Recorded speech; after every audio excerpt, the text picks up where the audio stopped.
আবার একটা viral recipe নিয়ে চলে এসেছি বিনা তেলে সবজি রান্না। তার জন্য এখানে আমি প্যানের মধ্যে কালো জিরে ফোড়ন দিয়েছি, দিয়ে একটু নাড়াচাড়া করে পেঁয়াজ আর কাঁচা লঙ্কা কুচি দিয়ে বাদামি হয়ে পর্যন্ত ভেজে লবণ, হলুদ, শুকনো লঙ্কা গুঁড়ো, জিরে গুঁড়ো, ধনে গুঁড়ো সব কিছু পেঁয়াজের উপর দিয়ে দিয়েছি যাতে প্যানটা গরম আছে, প্যানের উপর ডাইরেক্ট দিলে পুড়ে যেতে পারে। তারপরে মধ্যে জল দিয়ে ভালো করে কষিয়ে নিয়ে টমেটো কুচি দিয়ে ভালো করে কষিয়ে নিয়েছি। তারপরে এর মধ্যে আলু আর মটরশুঁটি দিয়ে দিয়েছি, দিয়ে ভালো করে একটু কষিয়ে পরিমাণ মতো জল দিয়ে গ্যাসটা মিডিয়ামে রেখে ঢেকে ভালো করে সিদ্ধ হয়ে আসা পর্যন্ত অপেক্ষা করেছি।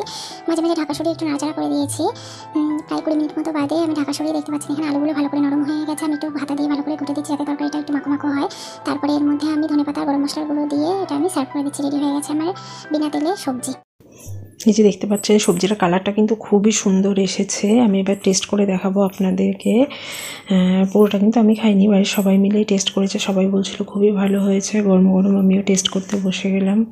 সবজিটা খেতে সত্যি খুবই ভালো হয়েছিল, তেল ছাড়া মনেই হচ্ছিল না।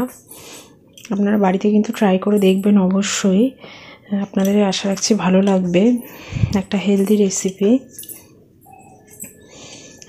ভালো লাগলে আমাকে কমেন্টে জানাবেন, ভিডিওটি লাইক কমেন্ট শেয়ার করবেন, আমার চ্যানেলটি সাবস্ক্রাইব করতে ভুলবেন না। আবার অন্য কোনো দিন অন্য কোনো ভিডিও নিয়ে চলে আসবো। ধন্যবাদ।